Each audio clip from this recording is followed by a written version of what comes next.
Cold sweating as I dwell in my cell. How long has it been? They got me sitting in a state pen. I had to get up, but that thought was thought before. I contemplated the plan on the cell floor. I'm not a fugitive on the run, but a brother like me begun to be another one. Public enemy serving time. They drew the line, y'all. They criticized me for some crime. Hey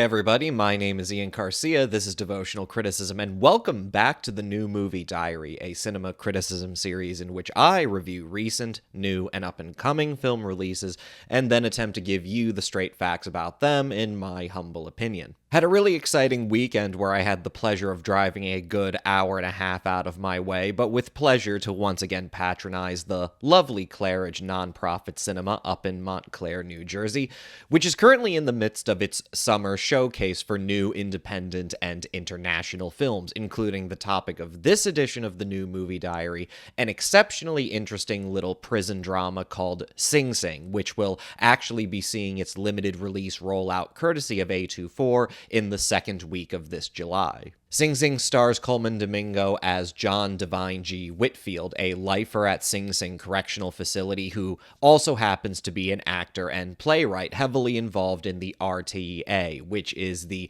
real-life rehabilitation through the arts nonprofit organization. This was a society founded in 1996 that facilitates workshops for incarcerated individuals in theater, dance, creative writing, and the visual arts, though Sing Sing is focused on the RTEA's theater program, and as a supporting cast, Sing Sing features several real-life alumni of the RTA's theater program, most prominently Clarence Divine I. Macklin, who portrays basically a fictionalized version of himself, who is a recent inductee into the program in the film. Basically, the film follows two parallel narrative tracks, the first of which is, of course, the backstage drama, the staging of the RTA's latest summer production, which aims to be a comedy, a major change of pace from the primarily dramatic works that the program historically focused on, and this production itself turns out to be based directly on one of the RTA theater group's actual staged productions at Sing Sing Correctional Facility.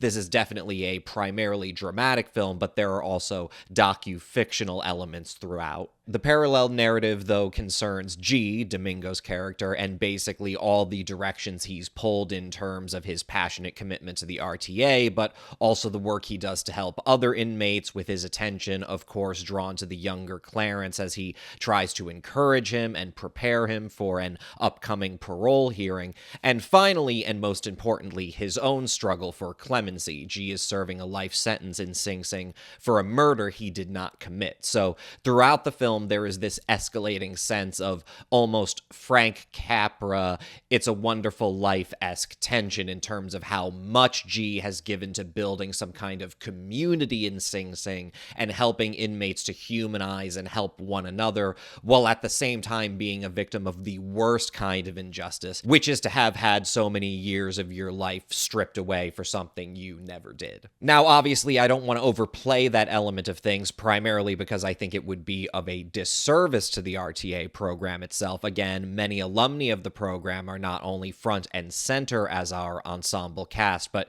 share story credit with the screenwriters of the film. Again, there's a lot of docu-fictional and autobiographical details going into this story, and which does help it all to feel that much more emotionally credible. And it was actually very fortunate that after the screening at the Claridge of the film, Clarence Macklin, Sean Dino Johnson, and John Adrian Velasquez,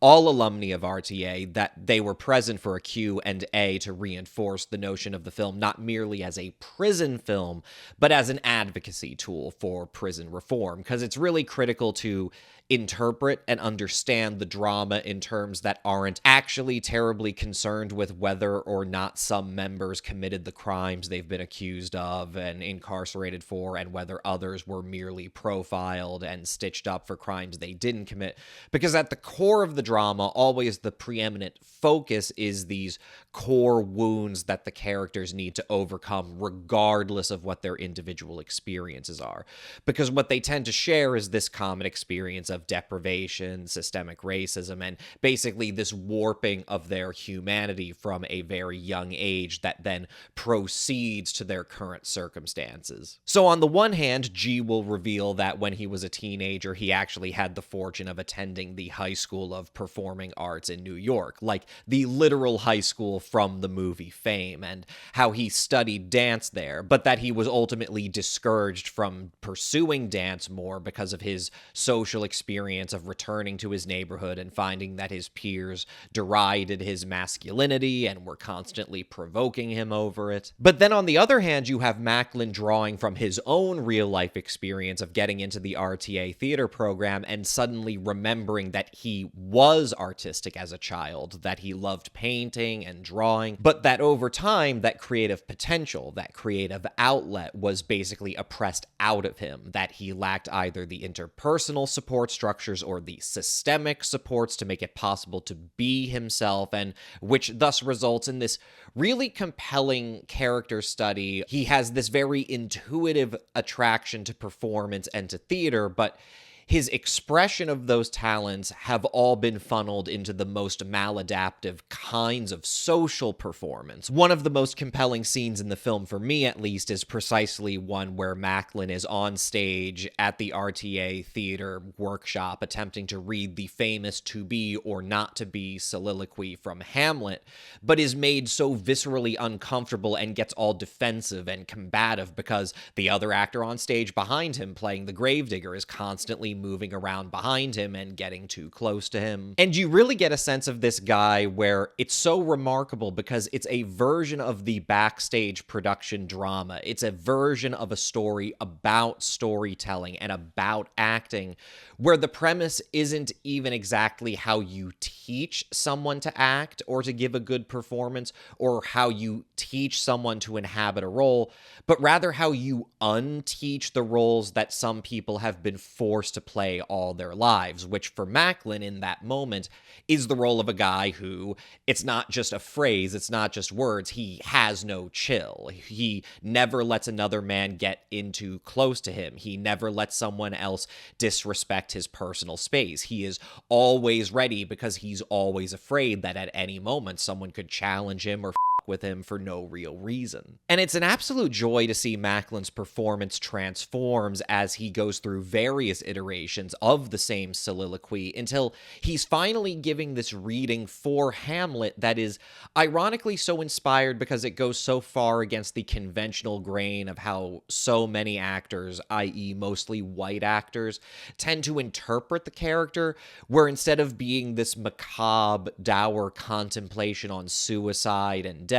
you see Macklin inhabiting this role that is so much closer to his intuitive sense of himself that he lost in the wilderness of his life for so long, but then rediscovers in these words as actually being really inspiring, as a testament to the power of dreams, to the power of imagination, to the power of ideals to help us see light in all of that darkness. And that's what I mean about not really wanting to overemphasize the tension in terms of Domingo's character G being in prison for a crime he didn't commit, because ultimately the function of the film as a tool of social advocacy is to emphasize the carceral system as a common endpoint for the deprivation of one's humanity, as this place where people are condemned, where without programs like RTA, they might never have an opportunity to really rehabilitate in terms of not only developing social networks that help them take accountability for their choices, but also in terms of helping them to ironically take off the costumes they've been wearing, to play a role in life that is closer to the innocence that they lost when they were younger. Sing Sing also happens to be the latest collaboration between filmmakers Greg Cuidar and Clint Bentley. Cuidar and Bentley have a very interesting professional and creative relationship where they both work on the screenplays for their films together, but then seem to take turns acting as directors on their projects. So for their 2016 feature debut, Transpecos,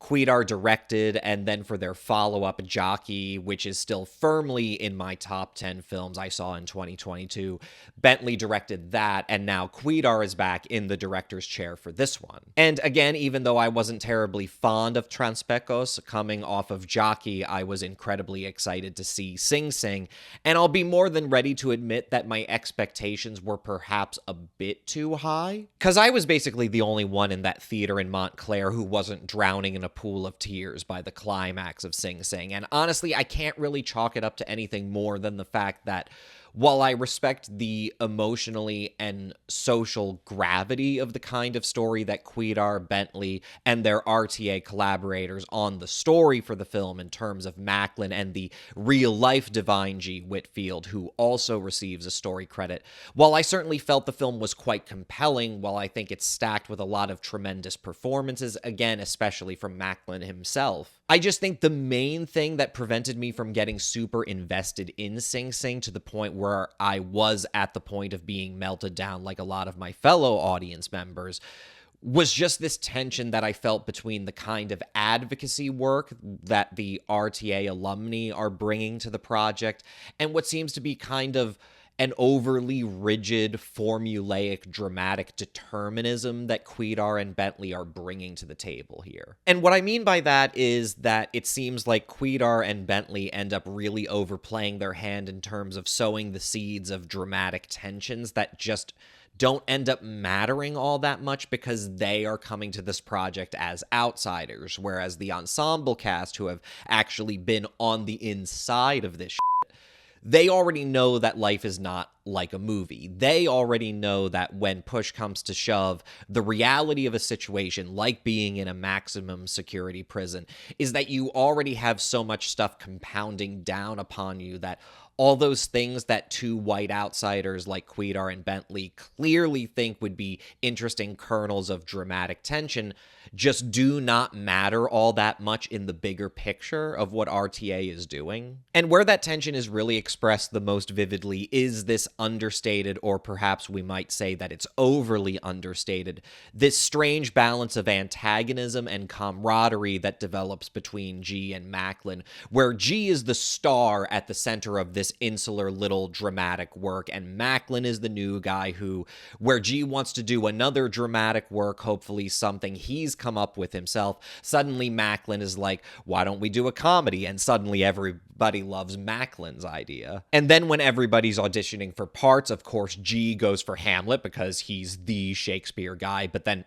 Macklin reads for Hamlet and gets it immediately. And then, of course, we get this sort of teeter-totter of who is supporting who, and this developing almost paternalistic relationship between G and Macklin, all of which is, of course, very reminiscent of that same balancing act between antagonism and kinship that Quidar and Bentley already explored in Jockey, but which doesn't really go anywhere in Sing Sing, or at least doesn't really attain a suitably strong dramatic undercurrent, because again, this is not actually a backstage production drama. It's a movie about being in prison. This is a movie about things like how sometimes some of your theater troupe can't make it to workshops or rehearsals because everybody's in different cell blocks, and sometimes people just can't make it, or God forbid something happens to them and you just don't know. This is a place where you are subject to mandatory riot drills and random cell searches, to say nothing of harassment and intimidation or coercion from other prisoners, other inmates, as well as guards in the prison. And ironically, this is specifically a context where the most toxic manifestation of exactly that kind of jockeying for social centrality and power that defines the conventional backstage production drama, this is a context where you already get all of that out in the yard, where, again, you have a bunch of dehumanized men who are constantly playing these roles because there's constantly this threat of someone with you for no real reason, or at least for totally cynical reasons. This is a backstage production drama where the whole point is that the people involved have made a conscious and increasingly practical decision that they are doing this specifically to get away from all of that petty bullshit.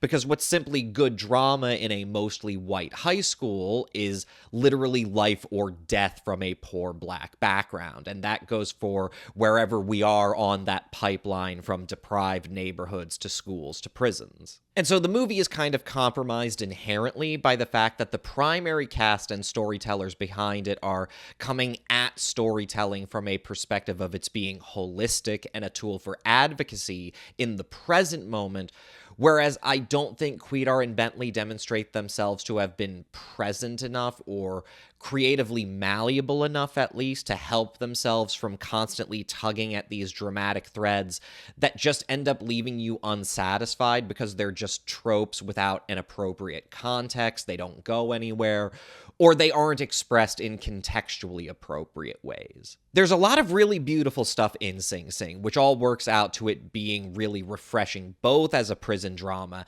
and as a tool for social advocacy, because it manages to justify itself as a take on a drama set in a prison where there is this Capra-esque sentimentality that it manages to carry off, where it's not just constant reinforcement of the violent spectacle of prison or exploiting the dour subject matter, but is attempting to rehabilitate the humanity of the prisoner or convict as a role and as a cinematic subject and as a stereotype in our popular culture, in the same way that RTA attempts to rehabilitate the humanity of its real-life participants. I just happen to think Cuidar and Bentley could have stood to do a better job of adapting creatively to the opportunity they had, so I think I'm going to settle for giving Sing Sing a nonetheless favorable but qualified 3.5 out of 5. That said, that draws this edition to a close. Like I said, Sing Sing comes out in a couple of weeks, but if you've managed to catch it already, please feel free to comment below. What did I get right? What did I get wrong? Otherwise, like, subscribe, bell, yada yada. My name is Ian Garcia. This is Devotional Criticism, and this was the new movie diary. I'll catch you guys next time.